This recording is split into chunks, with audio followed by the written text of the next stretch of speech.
Hello and welcome to another edition of Blind Eye Live. I am your host, Blind Eye himself, Hunter King, owner and proprietor of Blind Eye Media, a small little internet media firm.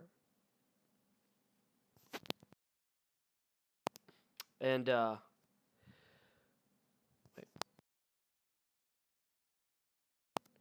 okay, so sorry the stream's a little late. There's been some landscaping that's been being done. I've been waiting for it to quiet down before starting the stream, so that's why the stream has started a little late. I'm almost over this. Well, I'm really over the crud. It's just getting the last vestiges of it out. I thought I'd done that last night, but apparently this morning my body is, well, this afternoon now, but when I woke up this morning, my body was like, no. So, anyway, on the docket for today's show, we have my take on who is the real MVP this year in the NBA. And if you couldn't tell by the title, that man is good old Steph Curry. He is in the midst of just some historic levels of play right now.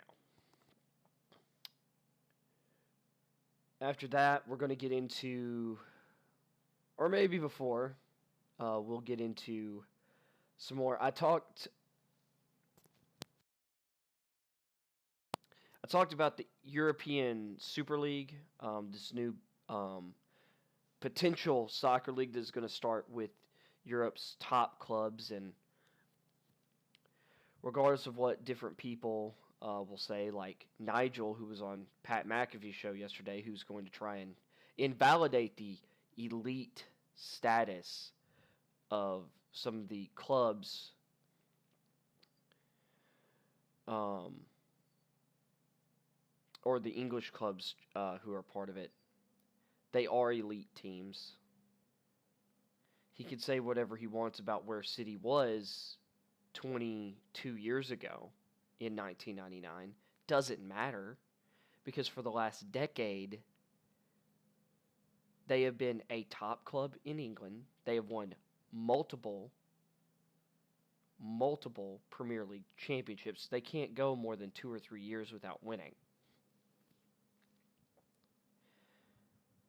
If they can go more than like an off year without winning it, they're winning tons of trophies. This year I think they're going to make their deepest run in the Champions League. I still think they're the favorites for the Champions League personally, but that's just me. Liverpool did win the Premier League recently. They have a really good squad. And while there have been lean years since Alex Ferguson left Manchester United, they're still a formidable team who has been much better this year.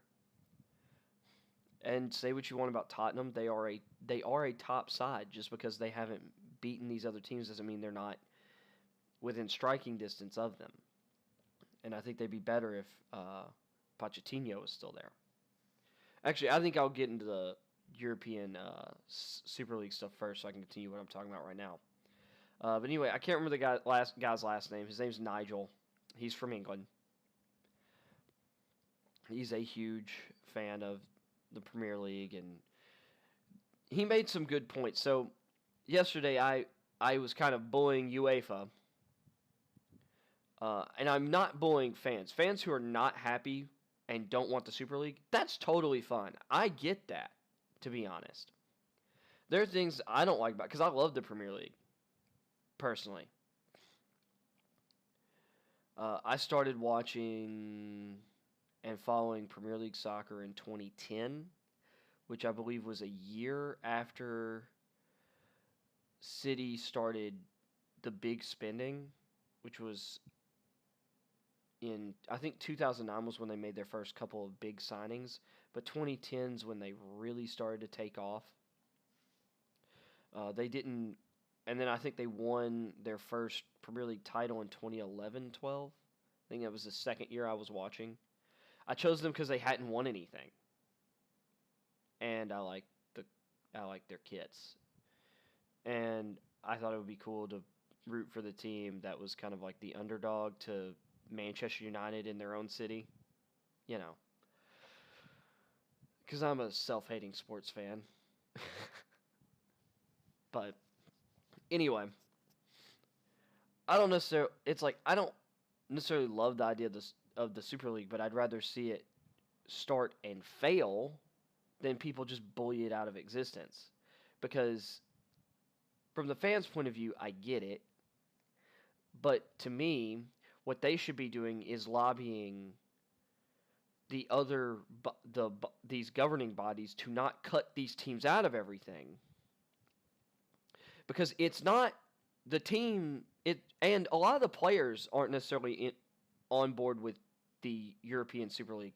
And for people who missed that yesterday, the European Super League is, and I don't know if that's necessarily going to be the official title, but what it is 12 of the top clubs in 12 of the biggest clubs in European soccer have come together to form the Super League. That those teams would be England's Manchester City, Manchester United, Chelsea, Arsenal, Tottenham, and I think Liverpool. I think Liverpool's also involved. From La Liga, the Spanish top flight, you have Barcelona, Real Madrid, Atletico Madrid. From Serie A, you have Juventus. That's the Italian top flight. And then you have, I'm trying to remember the other two teams involved. So I think there were 12 listed. Or maybe it was maybe those were the initial 10. Well, anyway, no teams from France, PSG and Bayern, and no teams from Germany. PSG, Bayern Munich both said no. I don't know if Dortmund was approached or not, or any of the other teams from France or Germany. Oh, Inter was one of the other teams. So it was Inter or Internazionale, Inter Milan from Serie A or Serie A. And I don't think I'm missing another Spanish League team.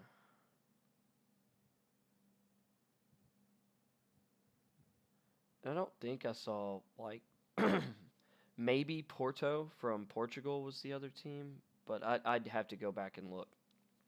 But anyway, some big news today is that Chelsea has asked out of the Super League. We are 2 days after the big announcement, and Chelsea is backtracking because of huge backlash from like their biggest fan club and their fans, whatever, and that's fine. Like, this is the thing.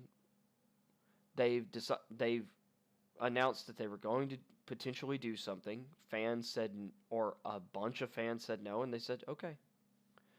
And you know what? That's fine. This discussion should be had. But what I would assume is some other team will just take their place. And if I was another team that was trying to raise my prominence level, I'm West Ham maybe. Maybe I don't have necessarily all the history of Chelsea, but I'm in London. You know, I'm in a bigger market. And I do have some history. Maybe this is what I do to get the money to take me over the top. But I don't know. Because the biggest argument against the Super League is tradition and potential loss of tradition. And the only thing I see that would cause all that to be lost from the way these teams are wanting to do this is just going to be another this is going to be another thing on top of everything else. They're going to compete in this instead of the Champions League, from what I understand. Instead of being a part of the Champions League, they're going to be a part of this instead. Which to me sounds fine. The Champions League is just a secondary competition. Well, I say secondary. It's not your main season. These other teams, or these teams, want to continue to play in their domestic leagues. And people are saying, oh, but they'll put in B teams and da-da-da-da-da. One, you don't necessarily know that. Because to me, it seems like these teams do value their traditions. And that's the big thing is people are talking about, oh, tradition and all this history.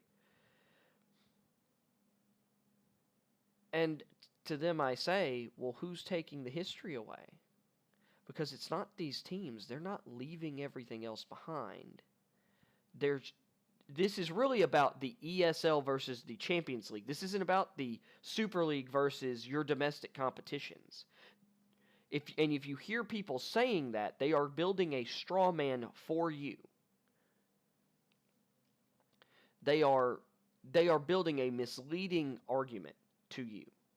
Because we don't know that yet. Because from everything that has been said, they aren't leaving any other competitions. The only reason players won't be able to be allowed to play in international football is because, like in international play, is that the president of UEFA has said that UEFA and FIFA will not allow players who for clubs who play in the Super League to compete in international play, which is retarded.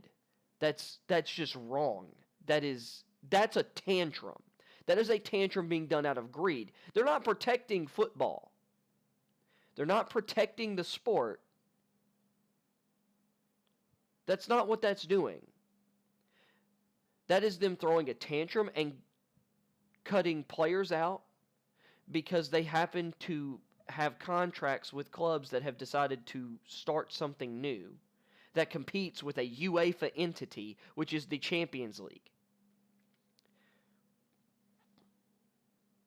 Because they built that competition as a cash cow based on all of those clubs playing against each other in their competition.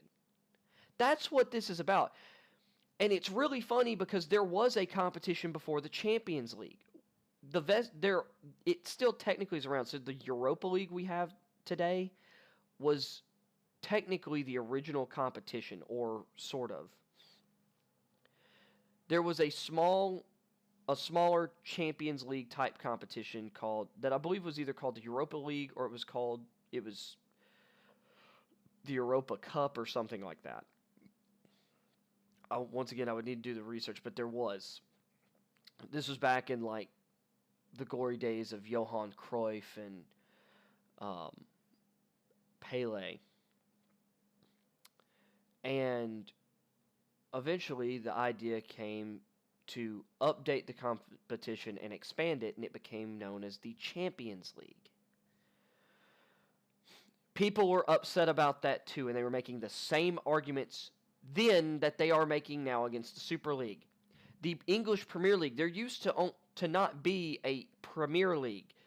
The English Championship Division, which is now the second tier of English football, well, that used to be the top tier. And then a group of people decided that the English FA wasn't doing their jobs well enough and that more could be achieved, and they created the Premier League, the English Premiership, and there was all kinds of crap thrown at those people. They were killing the sport. They were killing tradition. No, they didn't. If anything, they elevated the sport. Both of these competitions elevated the profile, elevated levels in the sport.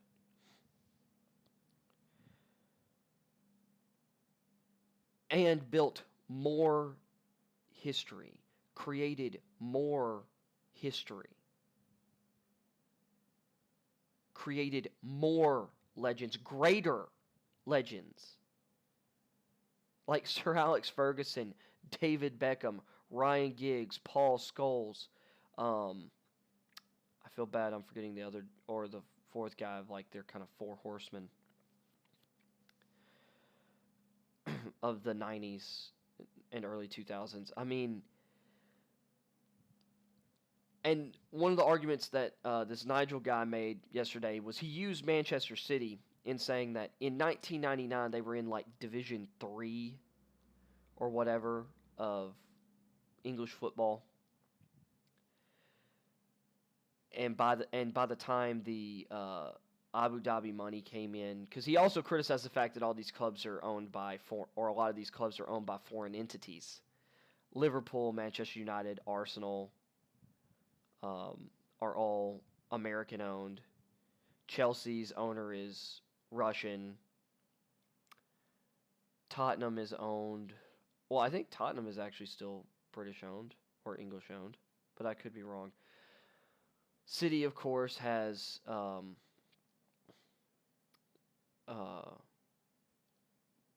Sheikh Mansour in charge, who's from, I believe, Abu Dhabi. And I get that, but maybe you should then blame your British counterparts who sold the teams off. I mean, that's just what it is.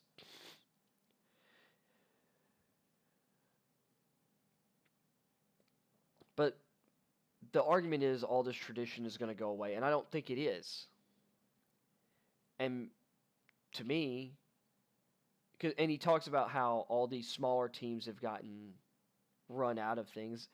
It's always been that way to a degree. It's always been that way. You get teams. I mean, there are teams that have never competed really at any great level in English soccer. There were some that were more prominent. Now they're less prominent. There are teams now that were less prominent that are more prominent. And there's no telling that creating something like this Super League that teams in these domestic competitions that aren't part of like the original chairs of the league, because this league could end up expanding. They could end up with multiple. You don't know how this thing could expand over time. It could create ambition from other clubs to get in for that money, that new money that's coming in, this new investment. This is bringing new investment, and the idea is like, well, it's just the rich getting richer. It's like, that's UEFA. That's the Champions League anyway. Because I don't know if you've noticed some of these smaller leagues too. The smaller leagues have a bigger problem than English soccer, with it's literally the same one of the same 2 or 3 teams every year winning the title. I mean, you rarely see a Swiss team in the Champions League that is not FC Basel. You rarely see teams from the Belgian top flight, other than Anderlecht and there's another team, and I'm blanking on their name right now, that is also pretty stinking good.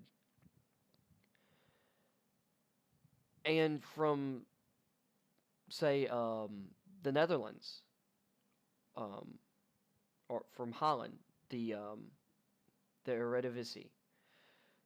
It's like you have Ajax makes it pretty much every time. And if it's not them, or maybe they get a second team, it's PSV typically. Maybe Feyenoord.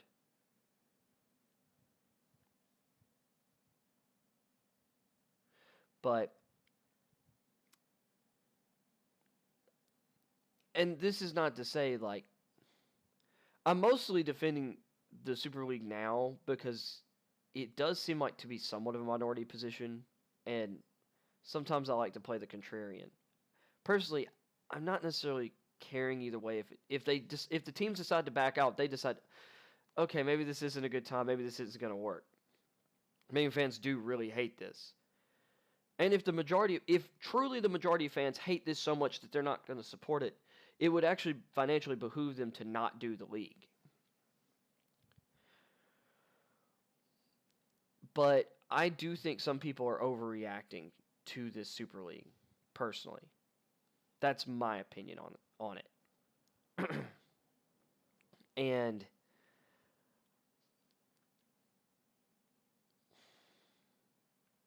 if anything, one of the big reasons this is happening is because of UEFA and FIFA.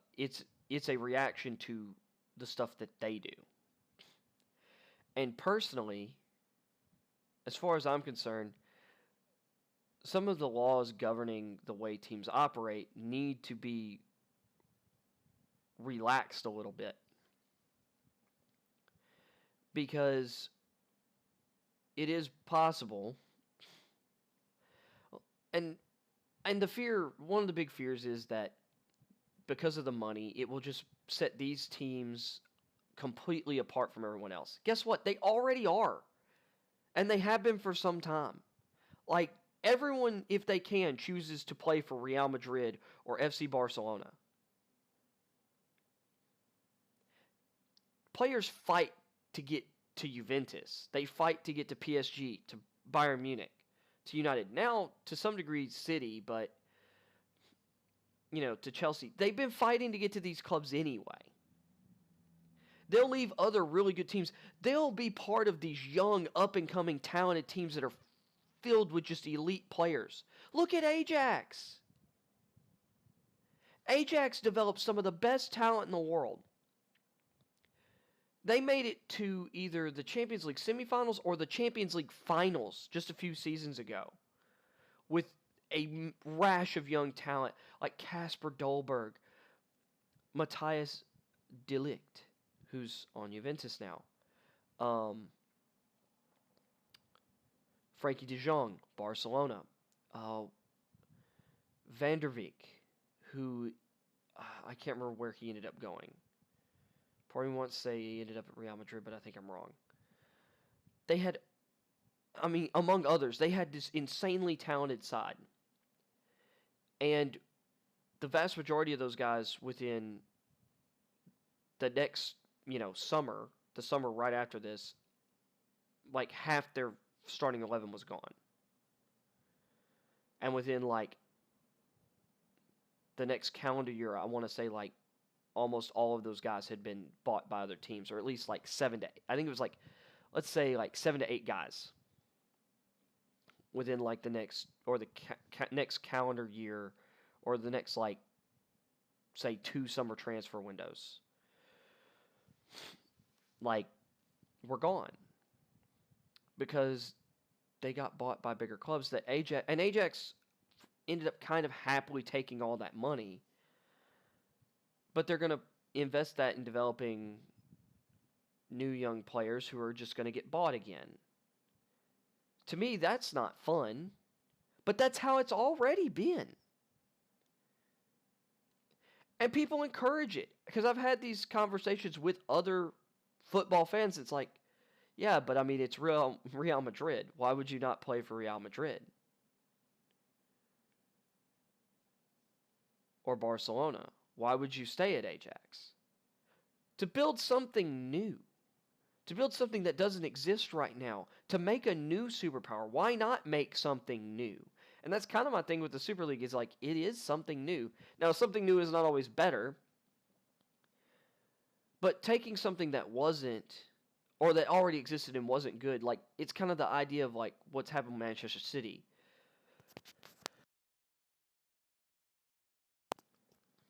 This thing that few people cared about, this thing that wasn't elite, is now a mega power. That's cool to me. Someone came in and invested in something that wasn't great. They didn't buy Liverpool. They didn't buy United. They didn't buy Chelsea or Arsenal. They bought City.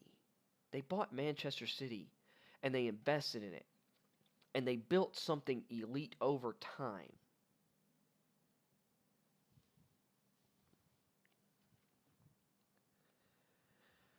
My thing is, and I said this yesterday, and then, or a little bit, but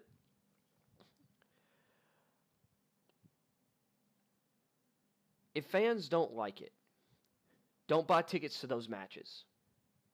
And if you're really upset about it and you don't want them to be a part of it anymore, only buy tickets to the matches that, in your opinion, matter. Don't buy jerseys. Don't buy merchandise that year. Don't do anything. The only money that you spend as a fan is on the games that you actually care about. And if truly the majority of the actual supporters of the teams don't go to those games and stop buying merch, and they see a financial hit from it, guess what won't exist anymore? The Super League. Now, of course, there's a lot of investment, yada, yada, yada, but there are ways to make teams feel, your wrath. But people don't want to do that. It's amazing how people don't want to actually just take their money out of things. And I know there's some people that who hate the idea of boycotts anyway. I'm like, I have no problem with it. It's speech. It's part of speech. The way you spend your money is part of your personal speech.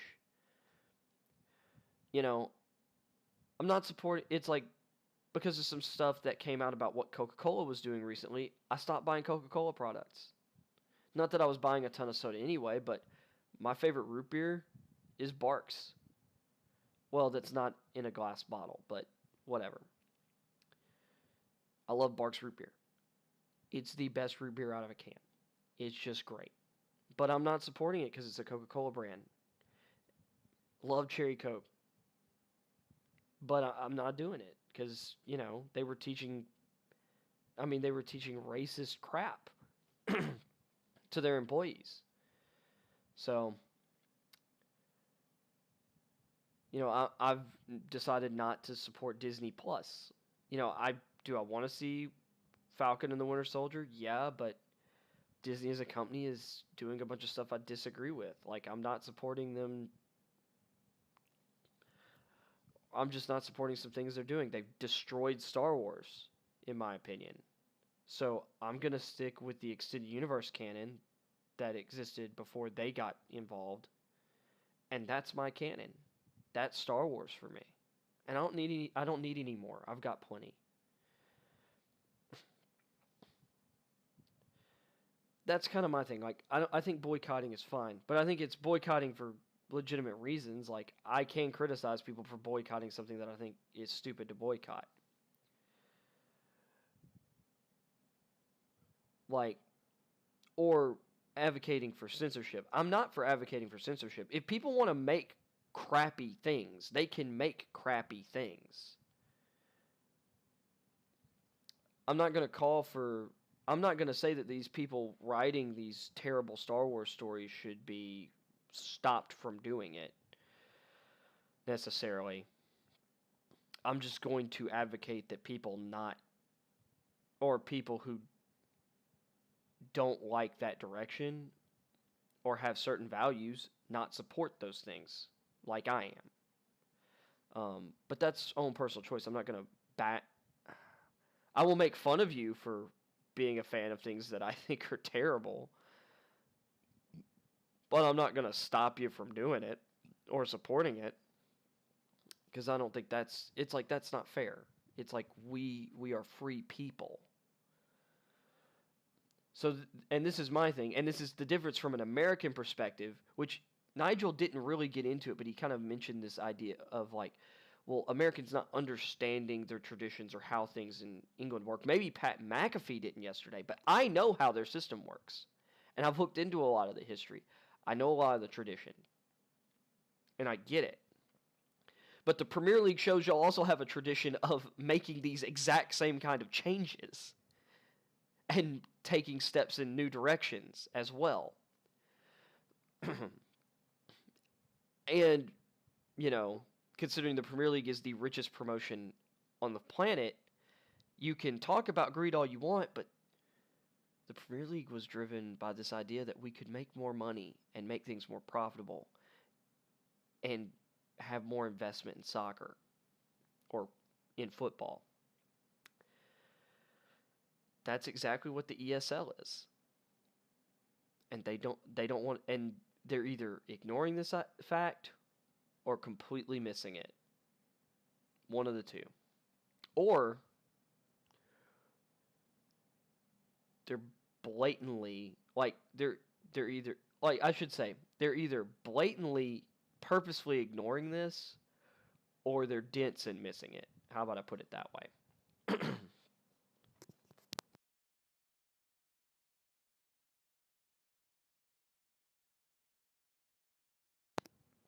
So yeah,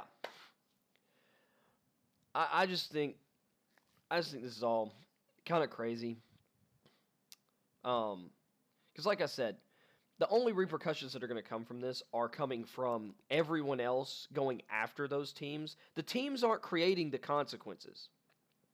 And these teams aren't doing something that actually hurts anyone else. If anything, this only sure, you could say, well, this only helps those teams. Yeah, that's how business works. And that's how sports work. Every transaction you're doing to help yourself, not to help the other teams around you. You're trying to win. In setting up this new league, it's not that they're trying to harm other teams, but they are trying to build something new that they think is beneficial to their business. But typically, this is just going to breed, if this does breed contempt and, maybe upset some of the other clubs, maybe that's a good thing. Maybe it'll drive those clubs to push for greatness out of themselves as well. It's very possible. This isn't just some total super negative all the way around, I don't think, personally. It's just, to me, once again, getting back to the fans thing, just boycott those events and don't buy jerseys during that time. If you want to attack their pocketbook and say, look, we're not supporting this and we're not supporting your decision, do it. But people don't want to. People don't want to do anything. People don't want to give up anything, even if it's temporary. Like, another thing, I'm boycotting the Madden franchise, the NFL series. I love football more than anything. I have owned every Madden game since Madden 2001 that had my man Eddie George on the cover. I've owned every single one. Put in probably hundreds of hours on every single one. I say hundreds. But, like, I love football, and I love that franchise. But the last few games have sucked. I don't care what my buddy Jalen says. He's wrong. Love you, Jalen. But yeah, like, I'm not buying it again. I don't care. Oh, they're finally making the improvements they've promised for years and that they promised last year. I don't care. I'm not pre-ordering the game. I'm not going to buy it at launch unless I have concrete proof. But right now, I'm boycotting. I'm not buying the game. And I would suggest that no one else buy the game. Because if we don't, they will actually be forced to change what they're doing. Stop complaining on Twitter and actually just don't buy things. Stop complaining about things that are going on that you don't like. Actually, or around things that you support. Back off for a bit. That's all I'm saying. It works. It will work. And it'll lead to more concrete change rather than just saying what you want to hear or doing something at face value. It will create actual deep-seated, thoughtful change.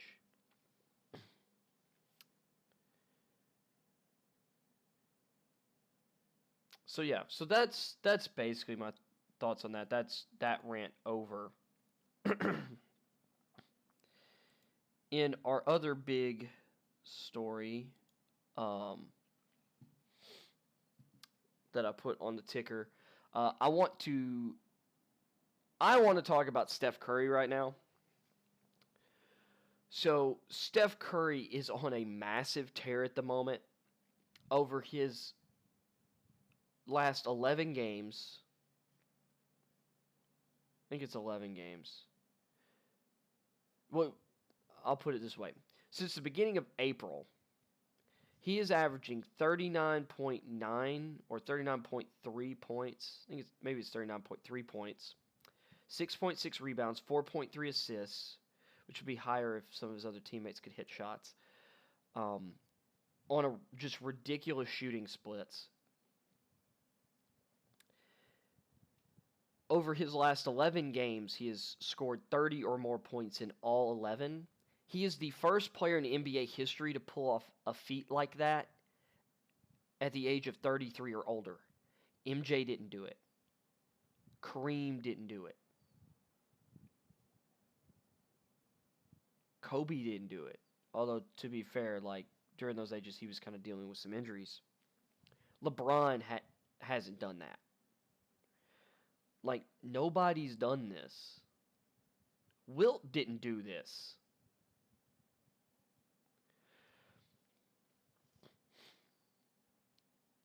$30 or more points in 11 straight games at the age of 33 or older. You could say it's a little arbitrary, but I mean, like, what we're saying is Steph Curry is doing stuff that guys at his age just don't do. Which, once again, like, Steph Curry's already 33. We don't know how much more he's got left. And this season, he's playing at a level that I find on par or better than he played during his unanimous MVP season when he won his second MVP in 2015-16. Like, this guy is unreal. He's playing with his second best player right now is Andrew Wiggins. His third best is either Kelly Oubre Jr., who's not at his best, particularly shooting-wise, or Kevin Looney. And that's not a disrespect to Kevin Looney. I think he's a solid player. Great rotation-level player. Guy has rings. Or I believe, yeah, the guy has at least, I think he has 2 rings. But Steph is just on another level this year. By the way, the last person, I want to say the last person to have a streak of 10 plus 30-point games might have been Kobe Bryant in 2002. That might not be the last time it's happened, but it was a notable guy who Curry has a longer streak than now. Kobe did that in 2002 when he was like 23, something like that. Like, Steph is just on a ridiculous tear. He was amazing last night. He had 49 points. He was a little annoyed. He boinked a free throw that would have given him 50 late in the game. Also, over his last 6 games,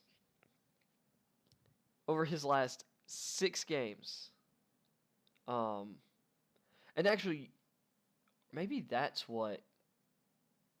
Maybe he's only played 6 games in April. Well, that doesn't make sense. It's so late in April. There's no way he's only played 6. But over his last 6 games, this is a ridiculous stat. He has made 54 3-pointers over his last 6 games. He's averaging 9 made threes a game right now. 9.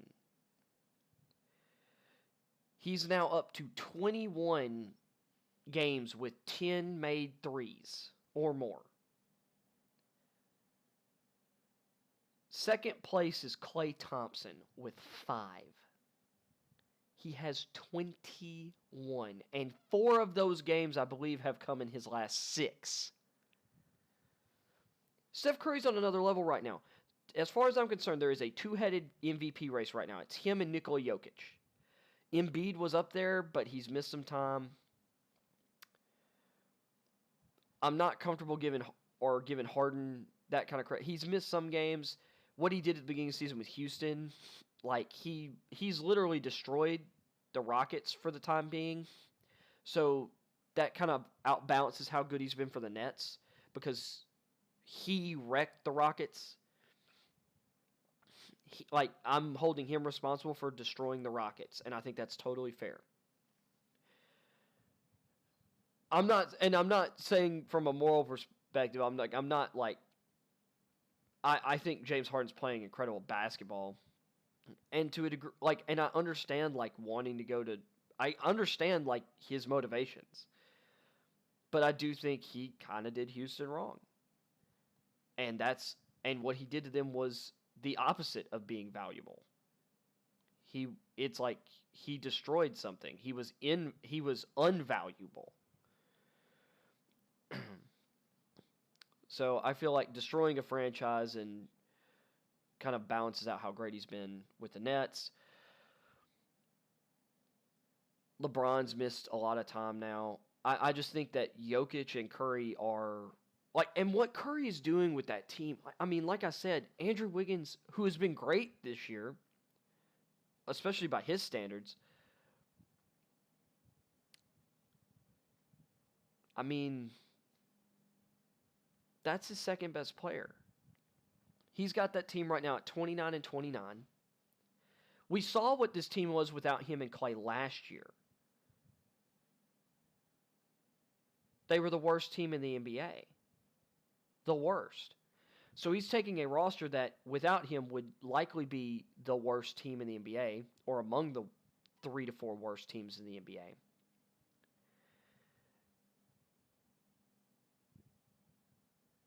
And they are 9th in the Western Conference. This team would be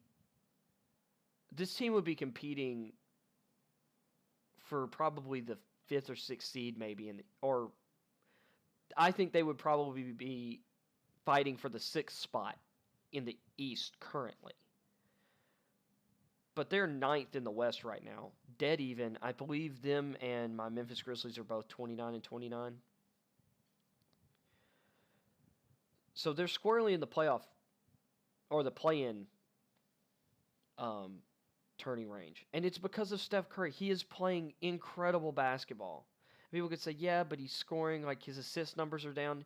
Yeah, his assist numbers haven't been as high as they could be because he doesn't play on the ball as much as other star scorers and star point guards, because he provides so much value when he's running around moving off of screens. He pulls the defense wherever he goes. He assists people without touching the ball. And that's extremely valuable. He's also shooting more. Because he is, at his core, a unselfish player. But he's playing a different role because of his skill set. And when I say different role, he impacts the game differently. Because box score stats aren't necessarily the end-all be-all. Curry opens up lanes flying off a screen for the guy screening for him, because that guy might literally just get to walk to the basket, catch a pass, and be wide open, because both of those defenders and another guy off of someone else helped when he came flying somewhat open off a screen. 2 to 3 defenders converged to him, and that just leads to open buckets for people. I'm pretty sure that if I played 5 minutes with Steph Curry, I would get roasted on defense. But I guarantee you I could set a screen for Steph Curry and cut to the basket and get probably 1 or 2 layups that are uncontested. Because that's how much of an impact he has on the floor, on the offensive end. That's why the Warriors could get away with playing people like Sean Livingston, who I think he made 13 threes in his entire NBA career, something like that. He never shot from 3. But he was an extremely effective player for them. Because you had, and of course back then, Draymond was hitting threes at a close to league average level. And would have games where he'd go off from 3 even. Andre Iguodala was not shooting as well as he maybe had previously in his career or whatever, but he was an elite playmaker, an elite defender. You could play. It's like, but he would get these wide open corner threes. And it's because he was playing with Steph and Clay. I mean, those guys, because of their existence on the court, they don't have to touch the ball for people to have to be glued on them. Because any amount of space, and he's probably going to run to a screen, or someone's going to pop a screen right in front of you while that space has been created, and there's going to be even more space, and that's a dagger three.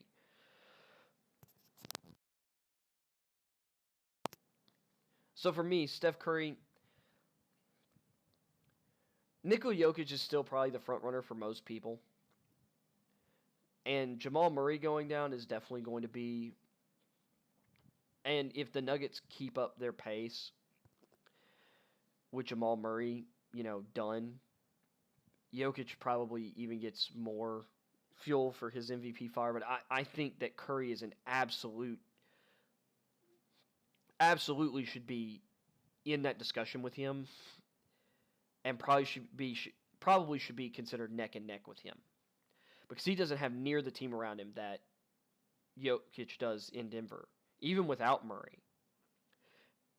And just another quick thing, Aaron Gordon has been great there since the trade, and Michael Porter Jr., since the All-Star break, is averaging like 21.5 points. I think it's like 7.7 rebounds, something like that. This was before whatever their latest game was, though. He's shooting like some ridiculous percentage from three.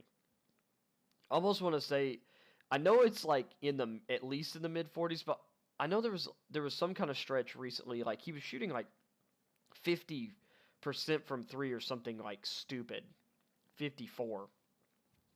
So, and he looks better on defense.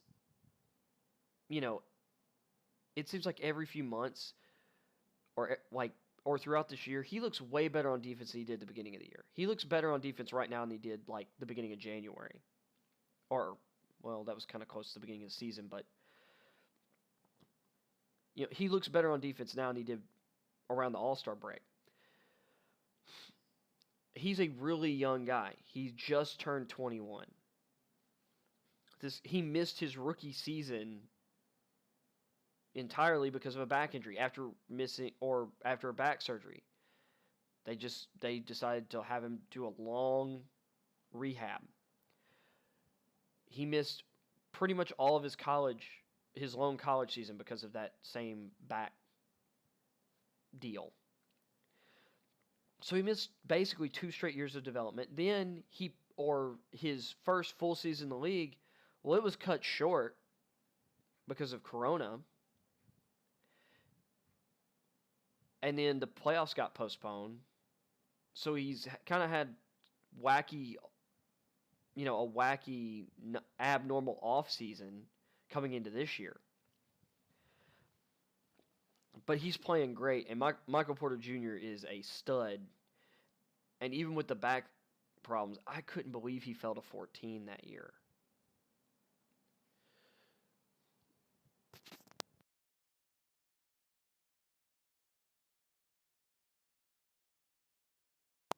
I mean, and you look at the year 3 stuff right now from a lot of these guys, and you've got, I mean, Luka's an all-NBA lock. And he is a warlock on the court to match Rick Carlisle's warlockiness on the bench.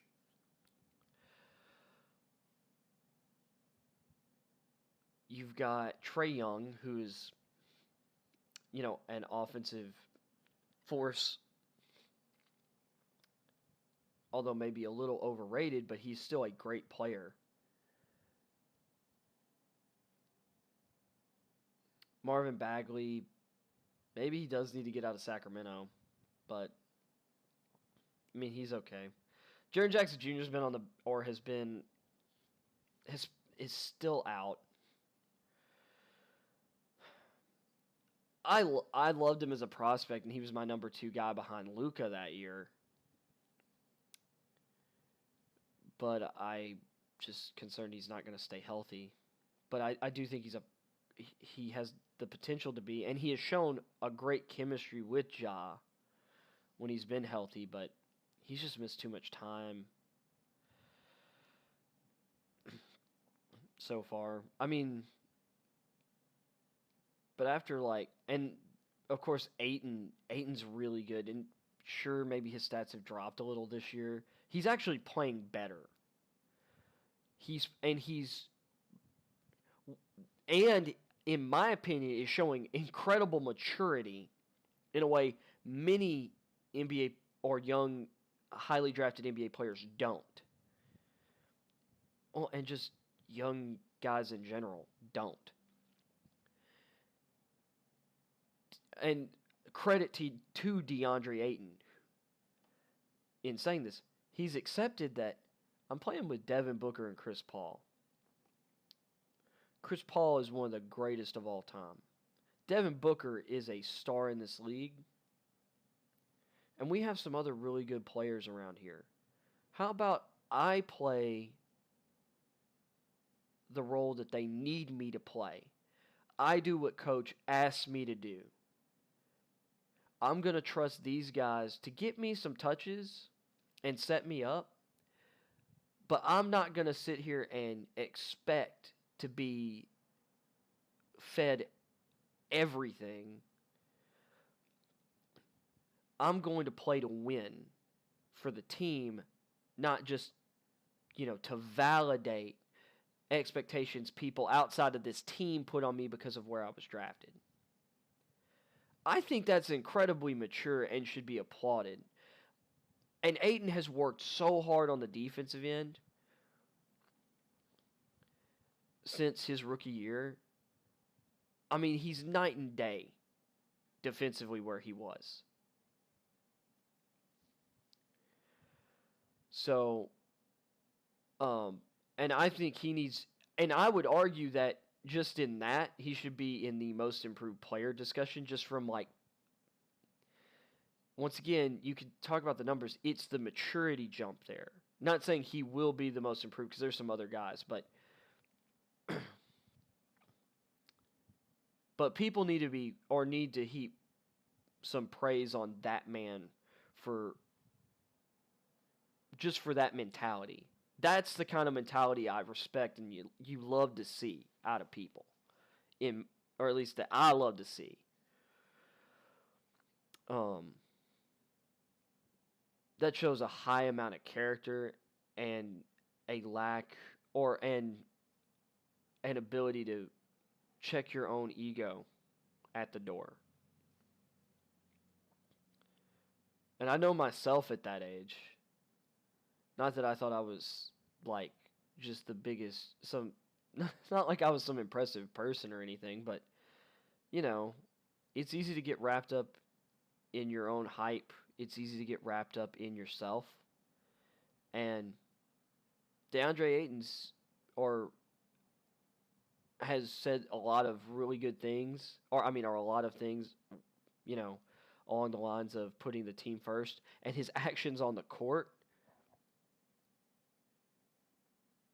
back up what he's saying.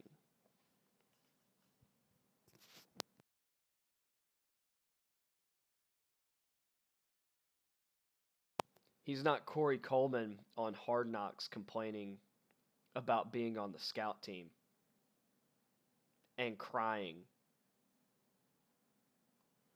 like a baby, literally crying because he's on the scout team, because he wasn't good. If you're not going to play me, just tell me that.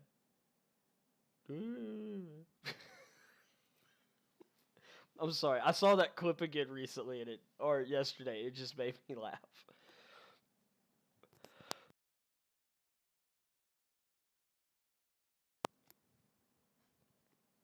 So anyway, Um, I will be right back. I've got to. I'm gonna take a quick break.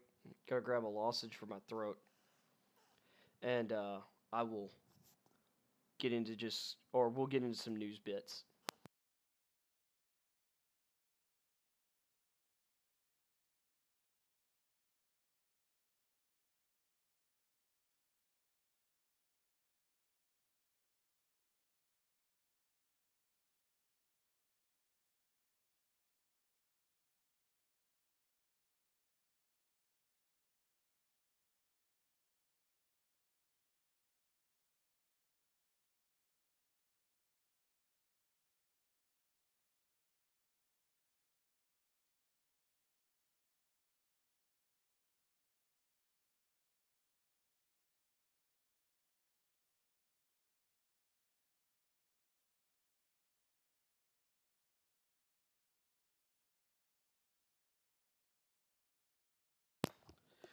Well, apparently I'm out of those. So anyway, let us jump right into the news.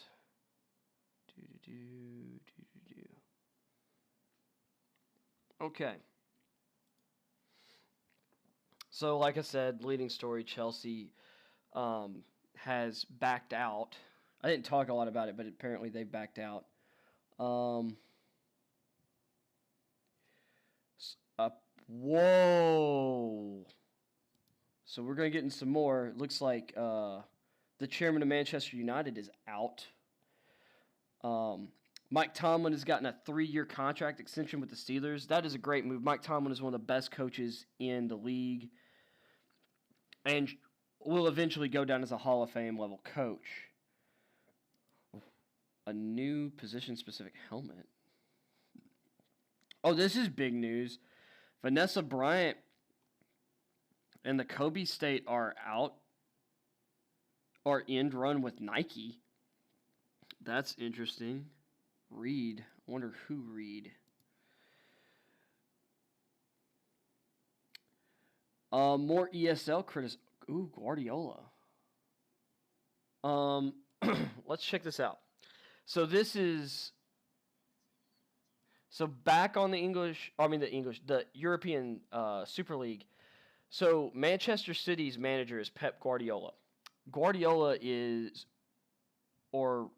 was a player for Barcelona during the 90s who was a really solid midfielder during one of the most successful runs Barcelona had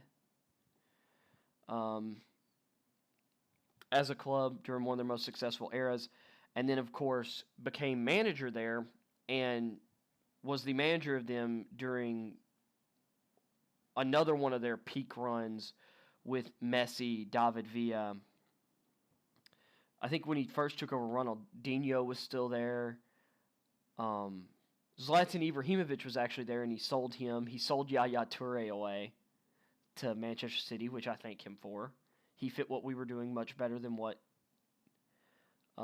how he fitted at Barcelona. So Guardiola is critical of the Super League proposal. It's not fair.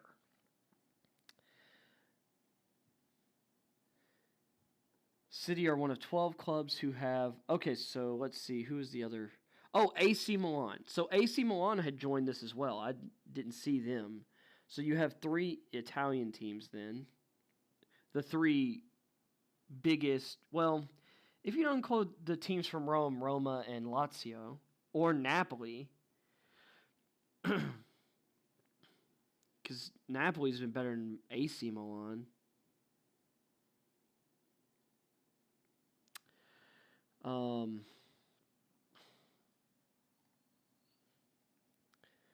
I do like how Guardiola talks about fairness, but like the 3 clubs that he has managed, his last 3 clubs are Barcelona, Bayern Munich, and Man City. Who Bayern Munich basically wins the German Bundesliga every year. Every year. Barcelona and Real Madrid basically hand La Liga back and forth every year. Manchester City basically is winning the Premier League every other year. And all these teams hog most of the domestic trophies too. So, and that's as things are. I don't understand. Under the plans, the founding members would retain their places regardless of success on the pitch. And that's one of the things people have an issue with, but at the same time, for a league like that, it kind of makes sense because, I mean, to be frank, if you're putting the best of the best together, like some of these teams, well, and most of these teams don't get relegated in their own league, so why would they join one where they could get relegated? I don't know. Guardiola admits he needs more details about the proposal. He still hit out against the concept during a press conference. But this also goes to show a lot of the footballing world and people who are involved with the teams that have, joined this aren't necessarily excited about it. Ed Woodward resigns as Manchester United executive vice chairman, sources say. Ed Woodward has resigned. The former J.P. Morgan investment banker, which, for context, J.P. Morgan Bank is actually underwriting this whole Super League thing, who succeeded David Gill as the man in charge of United's day-to-day operations in 2013, had been planning to step down at the end of the season. Okay. But while sources at United have said that Woodward's decision is not related to the controversial attempts to lead the club into a breakaway European Super League, ESPN has been told that the likely collapse of the plan in the wake of Chelsea and Manchester City attempting to withdraw, so City is also attempting to withdraw, has in fact accelerated Woodward's decision.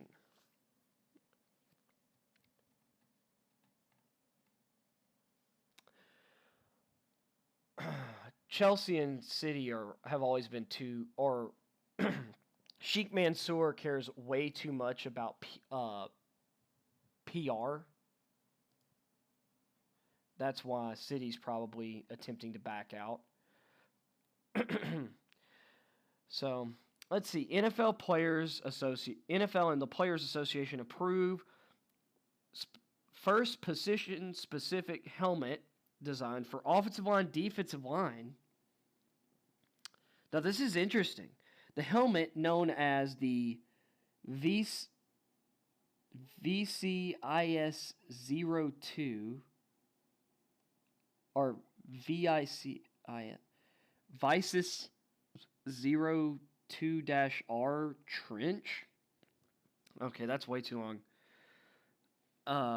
The trench was built for offensive and defensive linemen and is ranked number 2 in the league's 2021 safety rankings.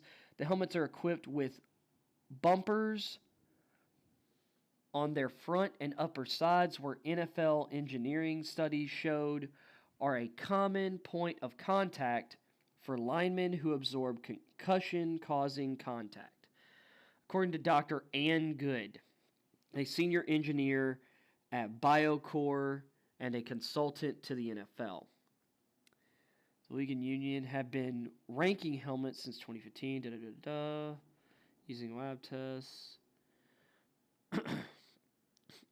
and banning the lowest performing helmets in 2019. The primary goal was to drive down reported concussion totals among players, which peaked at 281 during the 2017 season. The 2021 ratings distributed to teams Tuesday added 3 models to the prohibited list and 6 to a category called not recommended. So, part of the reason, though, some of these concussion numbers peaked, though, in 2017 is because once you become a little more sensitive to a type of injury, it's possible that we're reporting more than we used to. That doesn't mean that, there are more concussions actually happening. It's just that we're reporting more of them because we're a little more sensitive to them. We're probably catching more. Doesn't necessarily mean there were more concussions in 2017 than there were, like, say, in 2007 or 2012 or 2015. It's just there were more reported. It also could mean there's actually less concussions and more being reported, because that can be the case too. Approximately 18% of players finished the 2020 season using one of these 9 helmet models. But Dr. Christy Arbogast, an engineering consultant for the NFLPA, said her expectation is that almost all of them will move to a better performing helmet in 2021. I would. In each of the past 2 seasons, 99% of NFL players have used a helmet recommended by the NFLPA ratings. And that's probably smart. The NFL hasn't publicized its complete concussion data from last season, but Jennifer Langton, the league's senior vice president of health and safety innovation, said that reported concussion rates over the past 3 seasons, 2018 to 20, are 25% lower than the previous 3 seasons. And you know what? That's great.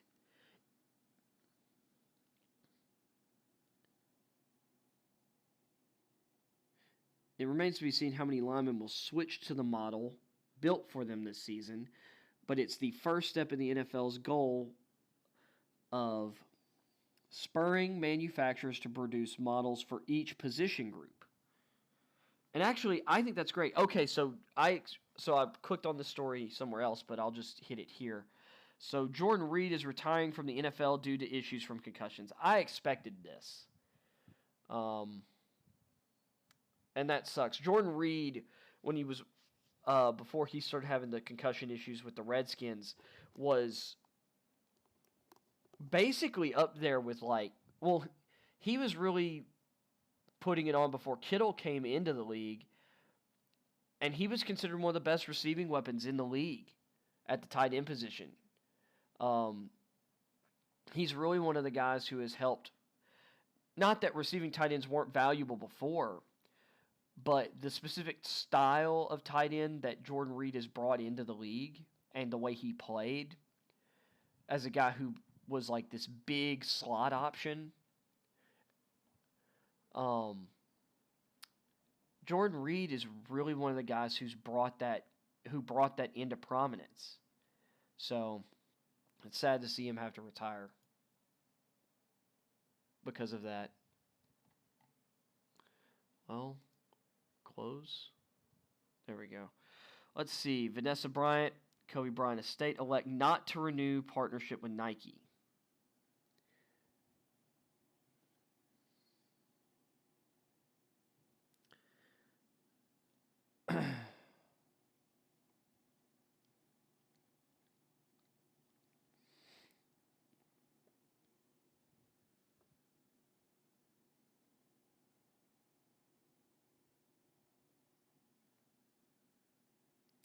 According to a source, Bryant and the estate had grown frustrated with Nike limiting the availability of Kobe products during his retirement.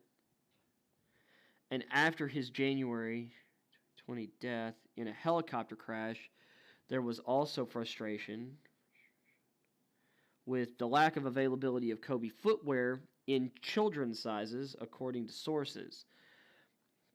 Nike, sources said, had presented an extension offer that was not in line with expectations of an ongoing lifetime structure similar to the Nike line contracts held by both Michael Jordan and LeBron James. My hope will always be to allow Kobe's fans to get and wear his products, Vanessa Bryant said. I will continue to fight for that. Kobe's products sell out in seconds. That says everything. I was hoping to forge a lifelong partnership with Nike that reflects my husband's legacy. We will always do everything we can to honor. I'm sure this will continue to be ongoing. It is believed that all future releases of Kobe Bryant branded footwear and apparel manufactured by Nike will be halted. The Kobe Bryant estate could enter into negotiations with outside brands to form a new partnership. Honestly, I kind of hate that, but you know.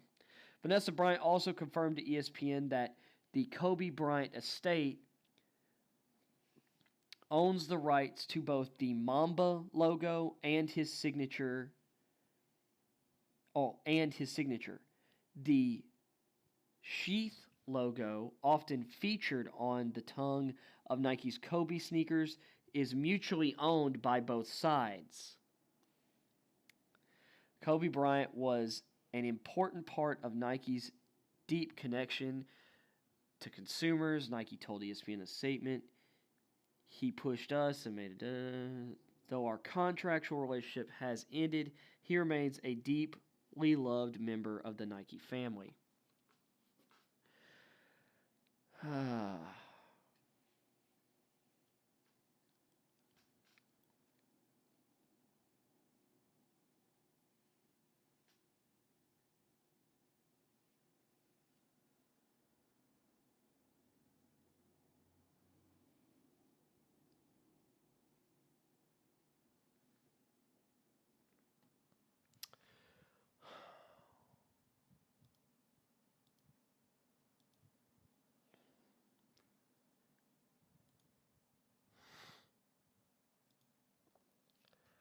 I don't think his wife necessarily understands. Well, I don't know if that was a good move by the Bryant estate, but we'll see. Let's see, anything new here? All right, let's go to some NFL headlines. We're going to wrap up the show on some headlines here.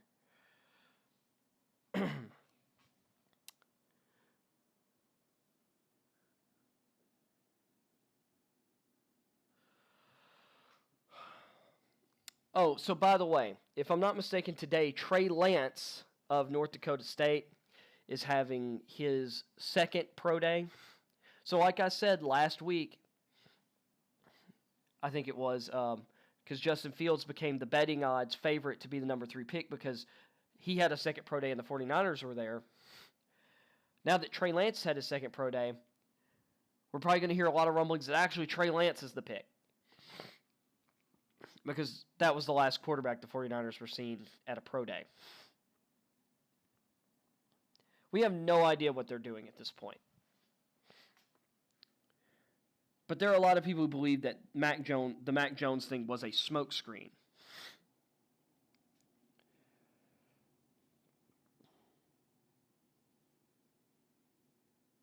So there's really no new news. Let's see who. So Mel Kiper has put out a list of his 14 favorite prospects in the NFL draft this year. So let's see. Let's see what his criteria are. These are the prospects whom I've often rated higher than other evaluators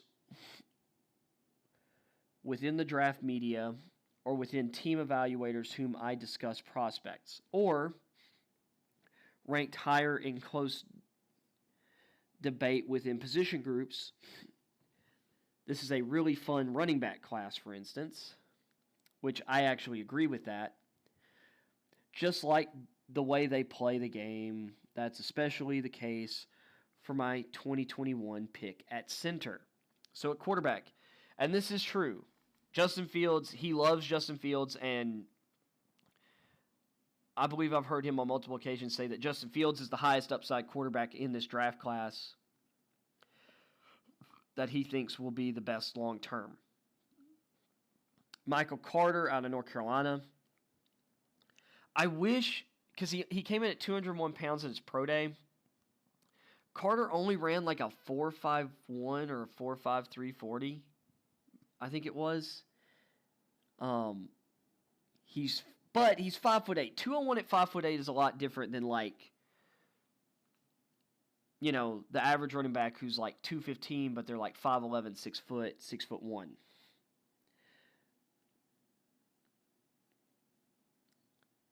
He averaged 6.6 yards per carry for his career.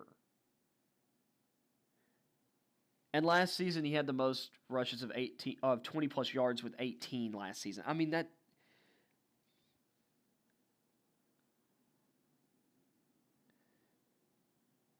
And he's a really good guy catching the ball out of the backfield. This guy would be a great third-round pick. And I like him comping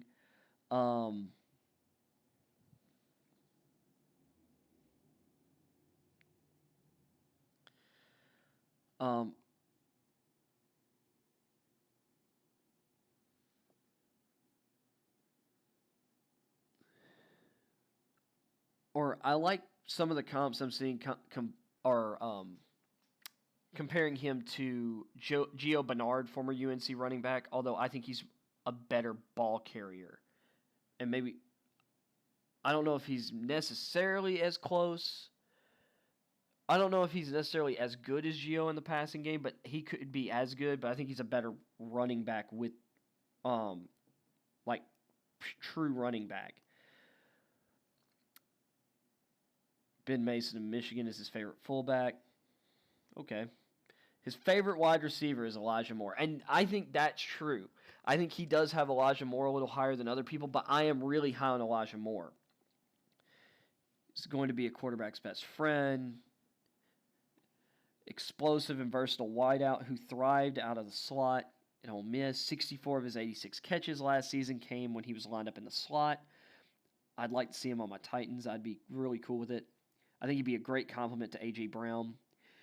And he did that in only 8 games. And that's the other thing. 86 catches in 8 games last season. He was 7 yards short of a 1,200-yard season. He had a touchdown he had 8 touchdowns, so he averaged a touchdown a game.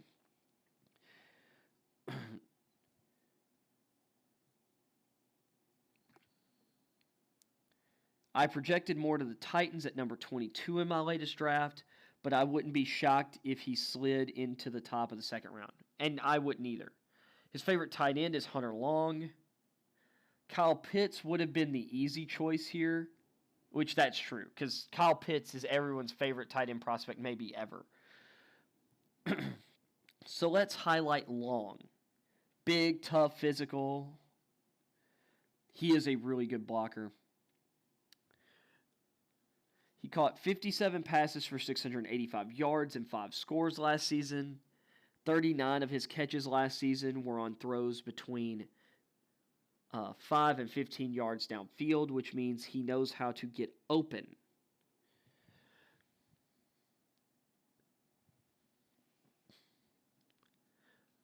As in knows how to create separation. That ranked as the 3rd most in FBS. Long is a complete player, and young tight ends who can block are tough to find. And that's true. Guys who can block well, like block really well, and be as productive as he is in the passing game is impressive. And you have to think that production doesn't necessarily sound impressive. 57 catches, 685 yards. I mean, that is pretty good, particularly for a tight end. But at the college level, like Kyle Pitts last year in 8 games caught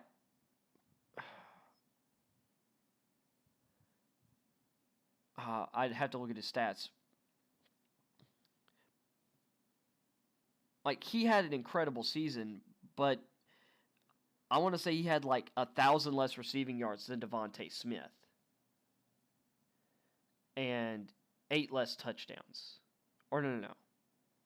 I think it was 11 less touchdowns by the end of it. And yes, Smith played 5 more games than Pitts. But tight ends don't put up as big of numbers at the collegiate level as they a lot of times put up at the NFL level.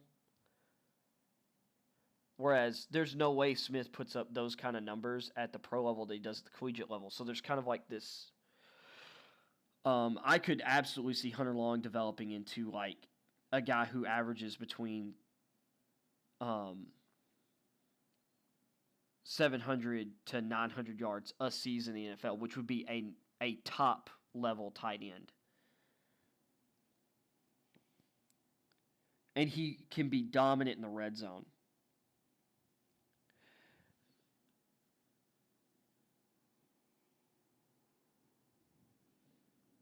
He's likely to go in round 2, though. No Boston College tight end has ever been picked in the first 3 rounds of the Common Draft era, which they start that era in 1967. His favorite offensive tackle, Dylan Radins. I'm a huge fan of Radins myself. The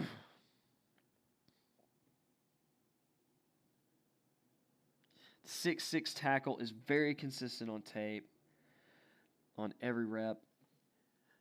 Yeah, I mean, and that's true. Radins was a stud at the FCS level. And he looked really, really good at the Senior Bowl in practices. He didn't look out of place at all. Oh, wow. I say that, and then I look, and he goes, he didn't look out of place.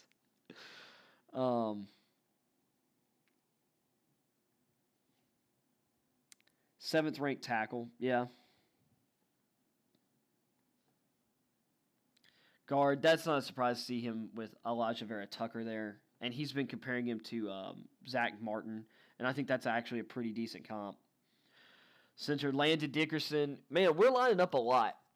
Because, or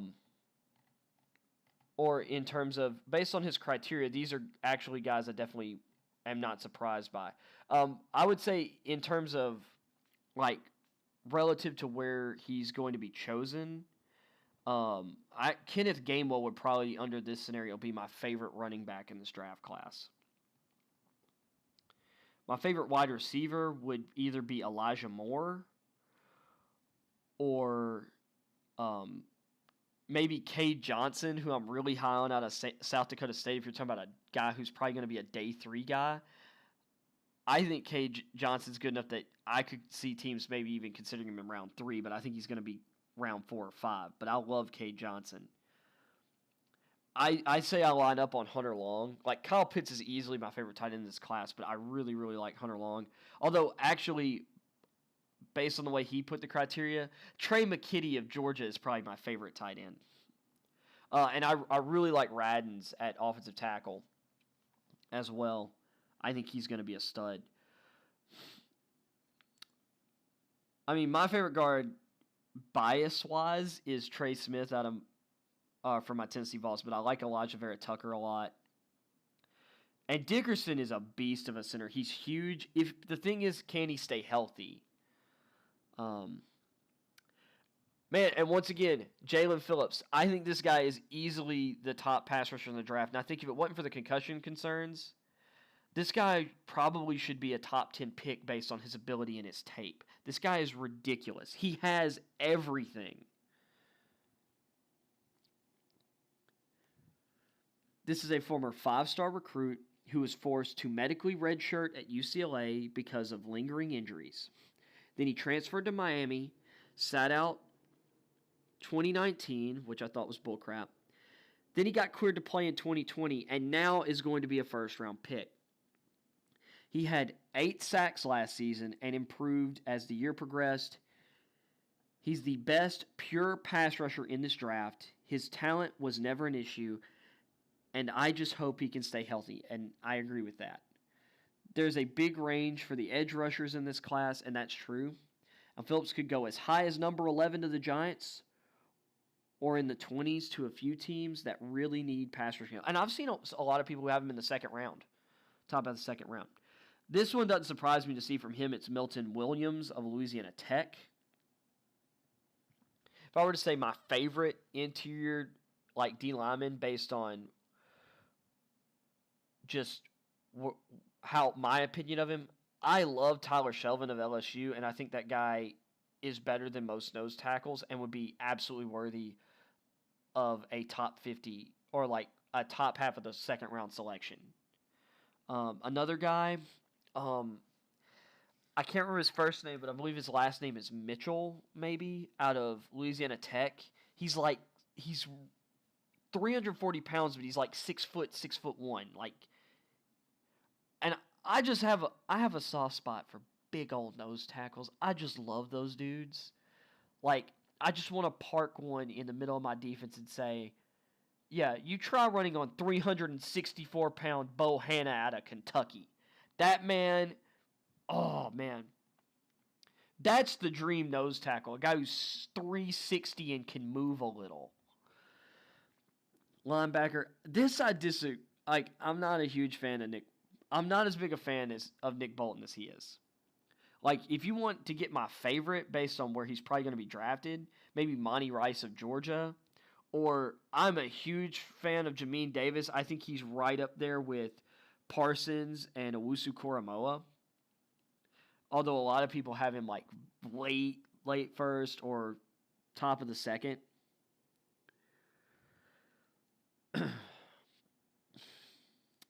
Now, this is a guy that I've been hearing Kiper talk about, and I've gone and been looking at the tape on. Let's see what Kiper has to say. Malcolm Kuntz of Buffalo.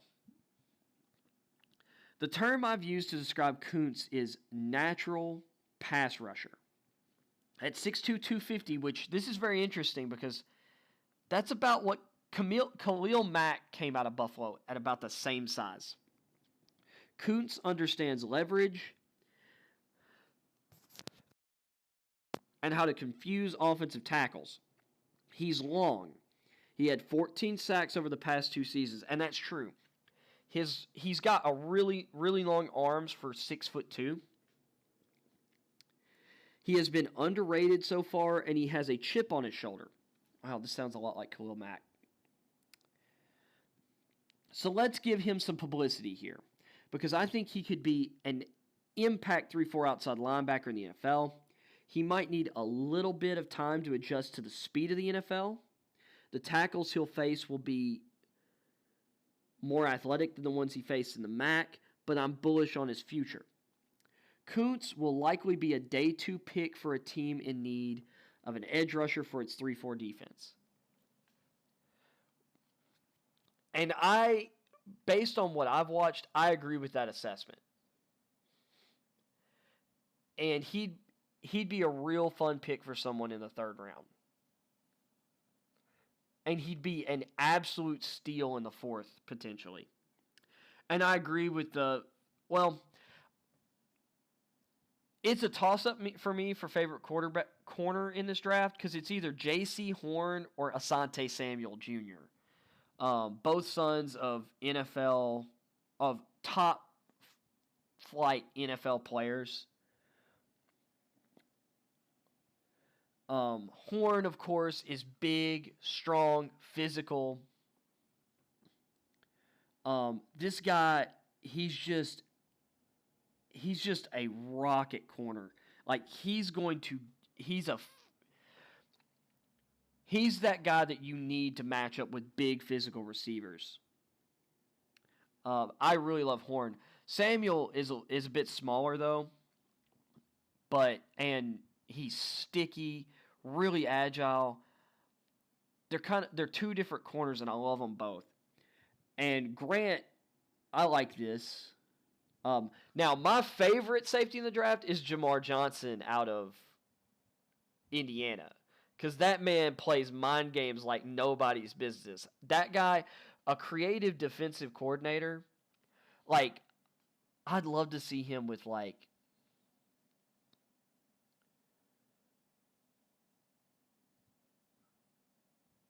actually, he'd be a really good fit on the Titans. But teams that use, like the Dolphins, the Patriots, Todd Bowles in Tampa Bay, like teams like that. Jamar Johnson, with teams that love to disguise coverage and move people around, Jamar Johnson, he's that guy. But Richie Grant is probably the best pure center fielding or free safety in this draft. Grant has been one of my favorite guys all along, and he can wear a lot of hats. He could play a center fielder role as a deep safety, or he could play in the box and make plays at the line of scrimmage. Sure, but I think he's better as a center fielder. He can do it all. That sounds more like Trevin Moehrig to me, but okay. He had 70-plus tackles in each of the last 2 seasons and had 10 interceptions and 6 fumbles in his career. I drafted him onto my super team, and I mentioned him last month as a prospect who could make an immediate impact. I'm a big fan of his game. Grant could be a steal as an early second-round pick. And I agree with that. And I actually think he would be an awesome pick for the Jaguars at 33. Because I talked about when last week when I did the AFC South, I talked about for the Jaguars that Grant could be or if they could get Trevin Moehrig with the 23rd or 25th selection, and they could get Grant at 33 or 45, although probably 33 at this point, they should do it. And they would have a awesome safety tandem on the back end.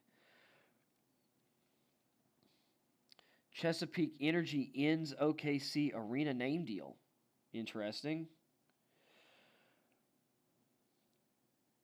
The Nuggets have signed Austin Rivers on a 10-day deal. That's smart. I couldn't believe Austin Rivers has been,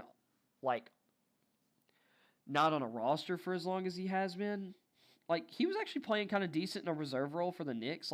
I like Rivers. I think he's a solid rotation player. Rocket Sterling Brown, who has been out with a knee injury, is recovering from an assault. He had some facial lacerations after assault at, I'm guessing, some kind of nightclub. I checked the article earlier. I didn't see where it happened.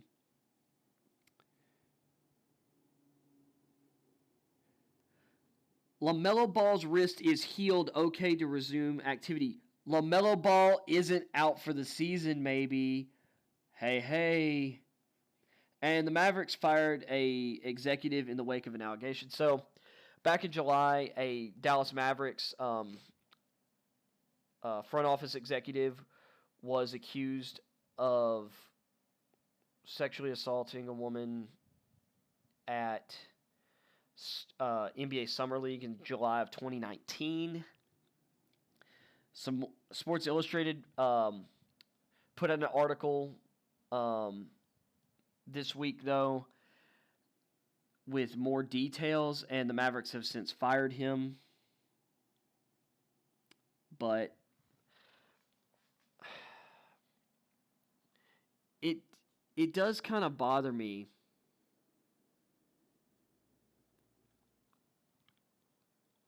in a way that allegations can just get people fired. And that an article on Sports Illustrated can just get someone fired. But,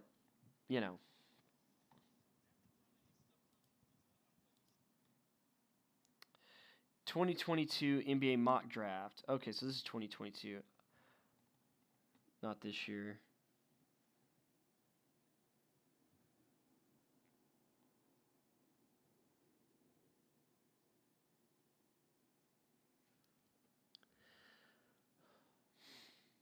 I'm just kind of looking at.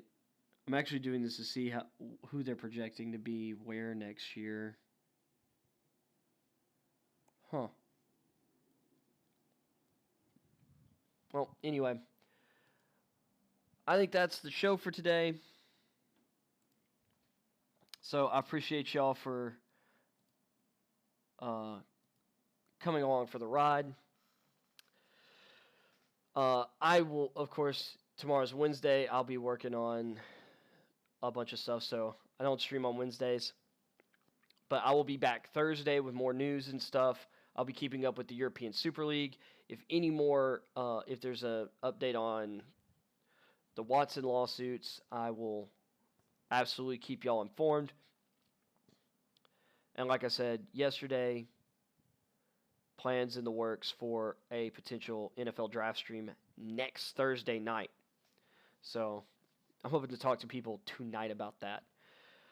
So with that being said, that's the show for today. If you liked the show, please hit the thumbs up beneath the video. Really helps the channel. Leave a comment. I read the comments for people who, watch after the fact. I'm thankful for any people who check out the archive. If you want more Blind Eye, please hit that subscribe button. Please hit that notification bell. Next subscribe, flip it to all so you don't miss out on any uploads, any live streams. And with that being said, once again, I appreciate you very much, and I hope to see you